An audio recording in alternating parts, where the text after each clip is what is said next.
How do you think that a settlement, you say that if a satisfactory settlement were reached with Israel, then they could be given a normal place in the life of the Middle East, is I think what you're saying. How do you propose that the settlement should be reached? What would you say of the Yaring mission, the mission of Dr. Gunnar Yaring, the United Nations envoy? Is that the way to go about it, or should there be negotiations with Israel or an exchange of declarations? What is your view of the way the settlement should be approached?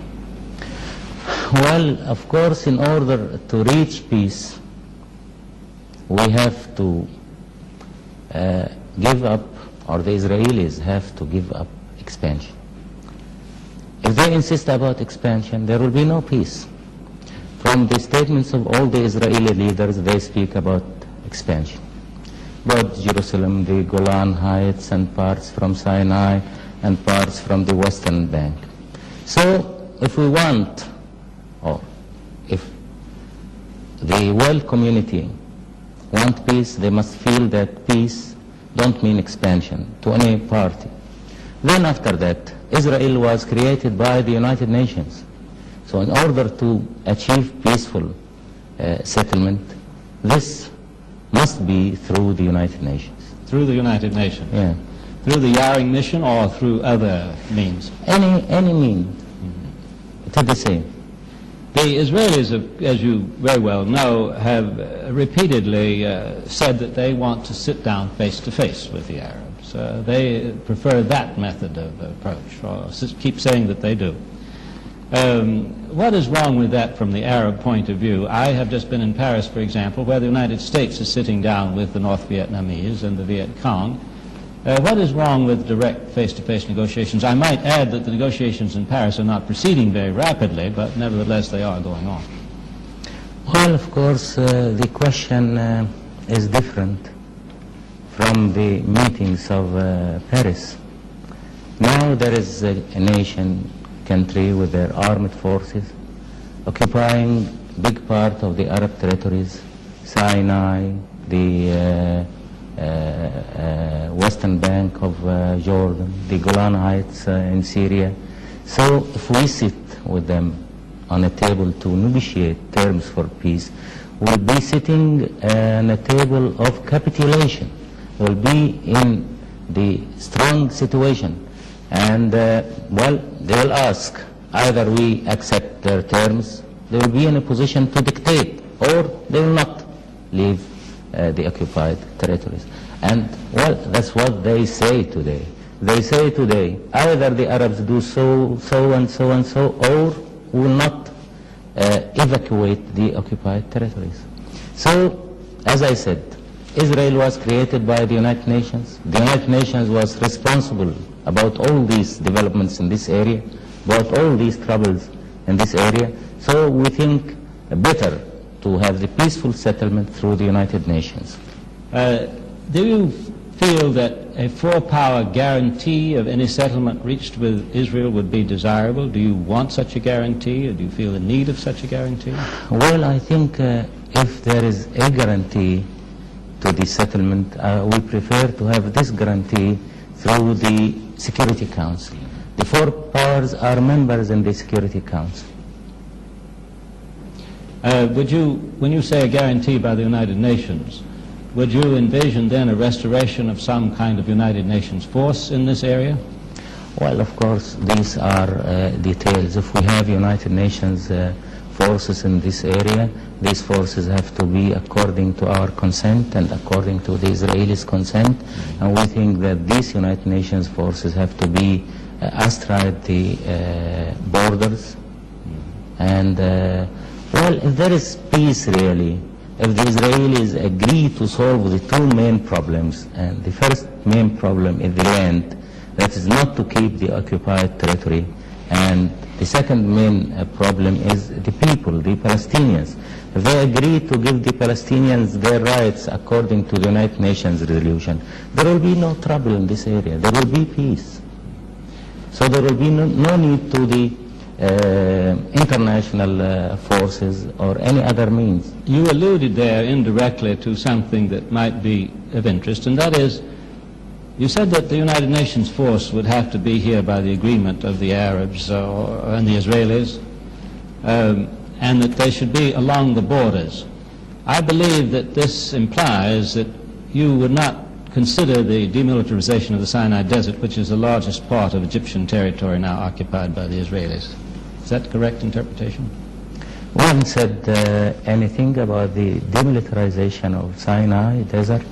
This was said by some of the Israeli leaders or military people. But if we agree about the demilitarization of Sinai, well, that we will be giving the Israelis opportunity to be in Cairo within 12 hours. Because if they move from the borders through open Sinai, one will not be feeling at all security. And if there is peace, why we agree about demilitarization of Sinai? If the Israelis ask about the demilitarization of Sinai, this means that they don't want peace or they don't intend peace. Can you envision a situation where the United Nations might simply supervise the borders, however, and leave Egypt in full occupation of its territory, that is the Sinai Desert? Can you envision a United Nations force patrolling the borders, at least in the early stages of a peace settlement, in order to avoid incidents? Well, I think these are details to be discussed to achieve the peaceful solution. You know, in 1956, the recommendation of the United Nations was to have a police force, international police force, in the Israeli side and in the Egyptian side. But there was only one condition, that's to have these troops with the consent of the countries. We agreed, then the Israelis refused, and then the police force continued for 10 times. When we asked the withdrawal of the police force, well, there were protests from the Israelis that we asked the withdrawal of the police force, but they refused to say, or people forgot to remember that they refused 10 years ago, or more than 10 years ago, to have police force there. By having the police force on either sides, this will give security to everyone. If they don't consent to have the police force, there will be police force on our side. If we withdraw the police force, there will be police force on the other side of the borders. I see. The question comes down then to this point, it seems to me. What measures would you take to provide the secure borders that is mentioned in the United Nations resolution? What measures would be taken? Simply the signing of a peace treaty, or the signing of a peace agreement, or a declaration of peace between the powers? Or would you take any measures at all to... Well, there are many measures, but the most important one is peace.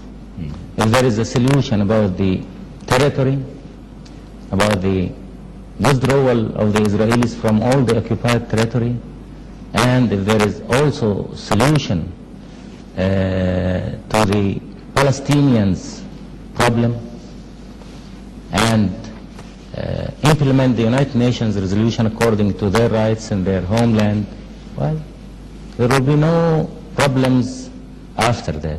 There will be no reasons for tension.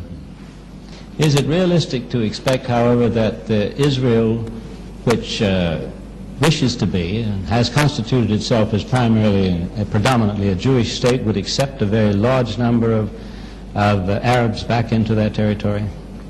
Well, why not?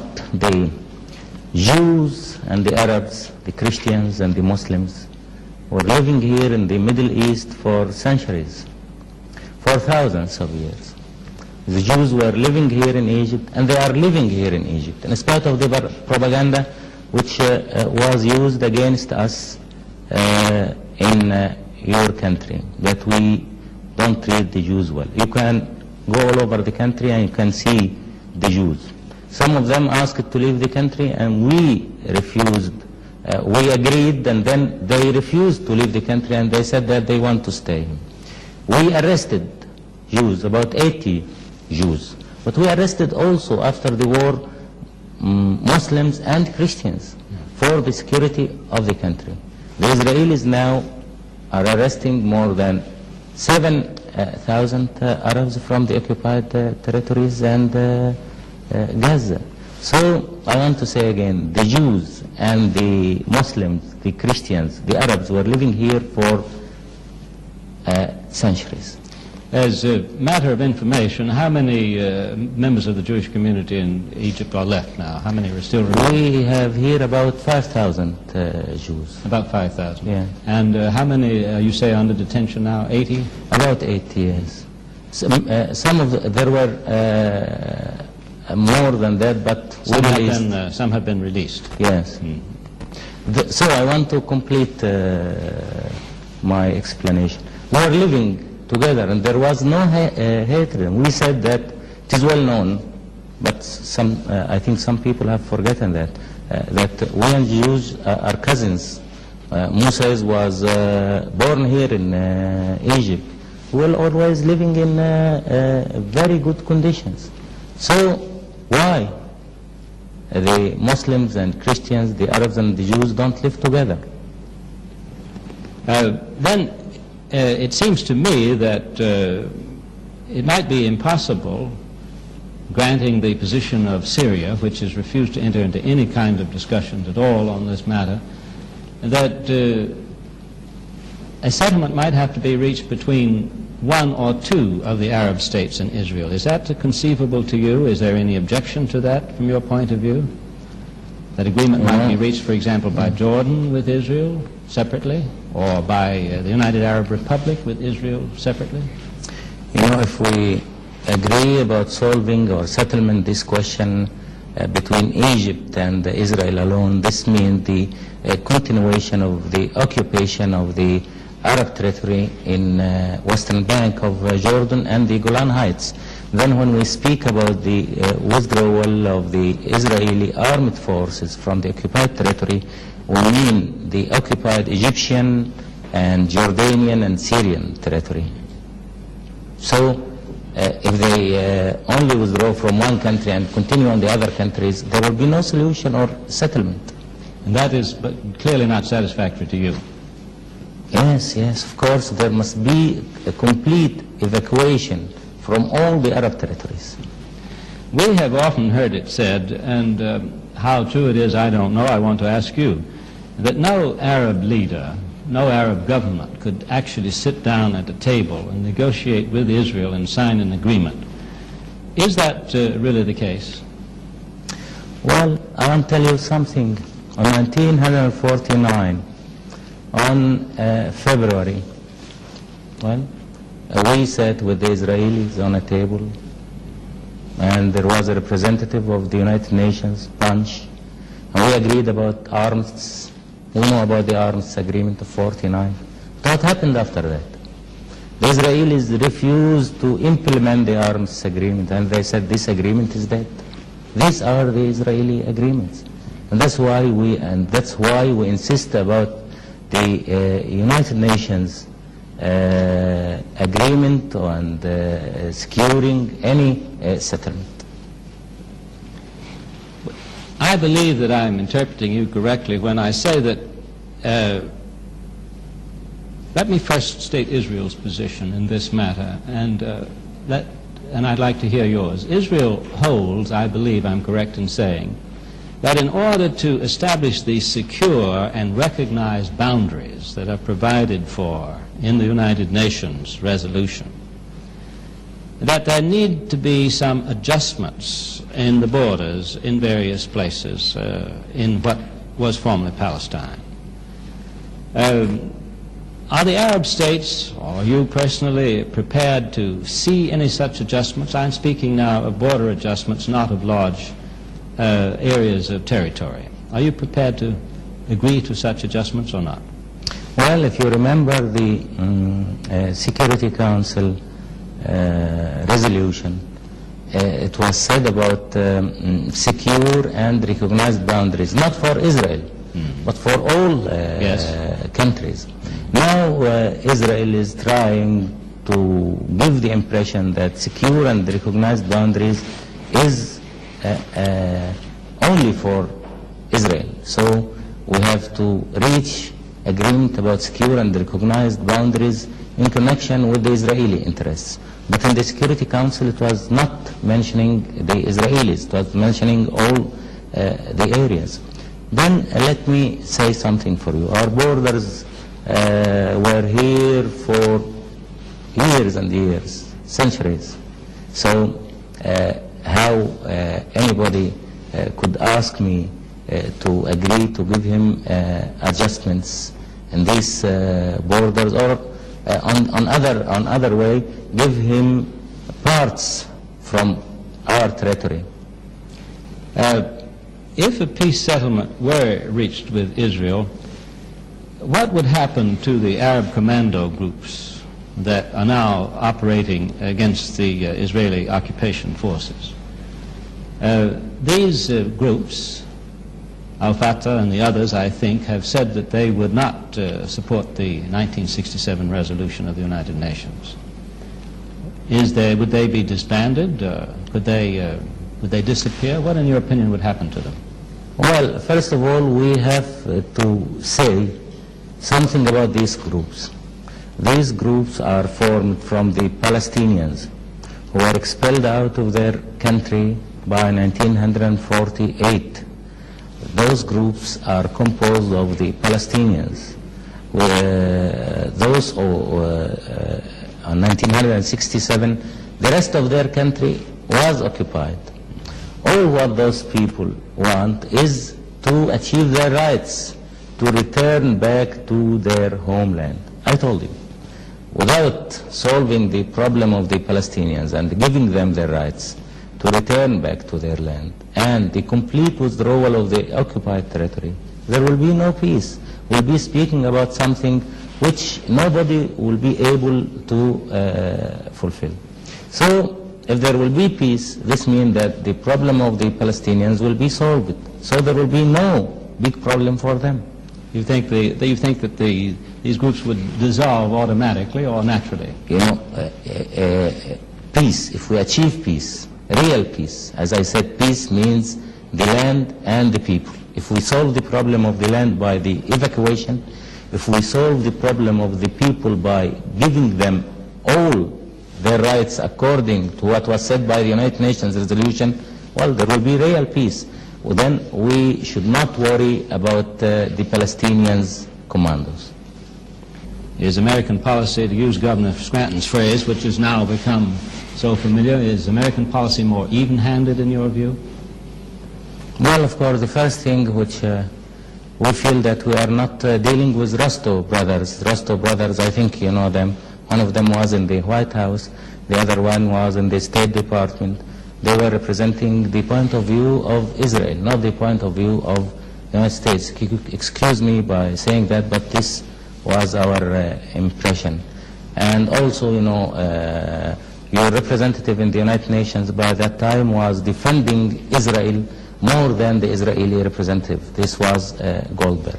After leaving their posts, of course, they are now giving statements which are clearly let one know that they support 100% the point of view of Israel. Now, well, we don't have the Rostov brothers, we don't have Goldberg. There is a new administration, and new people dealing with the question, but just beginning. Do you think this is an appropriate time for you to reestablish diplomatic relations with the United States? Well, I'll tell you something. Of course, we like to have diplomatic relations with the United States.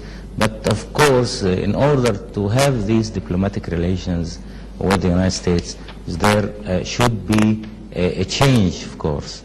Until now, there was no change in the policy of the United States. All what we want from the United States to be fair and to be just in dealing with this problem. We don't want the United States policy to be in our side. We don't want the United States policy to support us against the Israelis, but we want the United States policy to be just in dealing with the problems. We want even-handed, as it was said when Governor Scranton visited us before January. And the answer seems to be that you are not yet convinced that American policy is such that you would want to reestablish relations just now. Well, of course, the main point is the occupation and the evacuation of the Israeli armed forces. Of course, in order to establish relations, there must be a clear situation by the United States. And it is a question which is affecting our internal policy, because we will say to our people, we will resume the relations because of so and so. So we wait for that to happen. Do you think then that the United States is in position to require the Israelis to withdraw? We hope so. Well, before we end this conversation, President Nasser, I think we should take advantage of what is really a rare opportunity for you, and a rare opportunity particularly for our audience, an opportunity for you to address to the American people, personally and directly, any message you like. What would you like to tell the American people that I haven't asked you about? Well, I think that I have to say to the American people that they have to understand us, the Arabs, and not to listen to the hostile propaganda which is concentrated against the Arabs and against us, especially in the United States. And the Israelis are very, very influential and very clever in that field.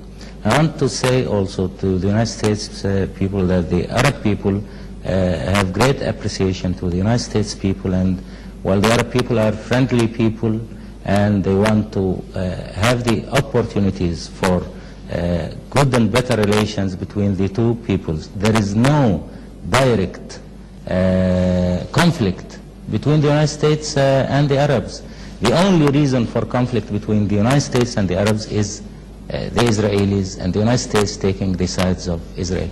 We want the United States and United States people to be even-handed in this problem. Well, as they say in Washington, thank you, Mr. President, and goodbye from Cairo. Not all, thank you.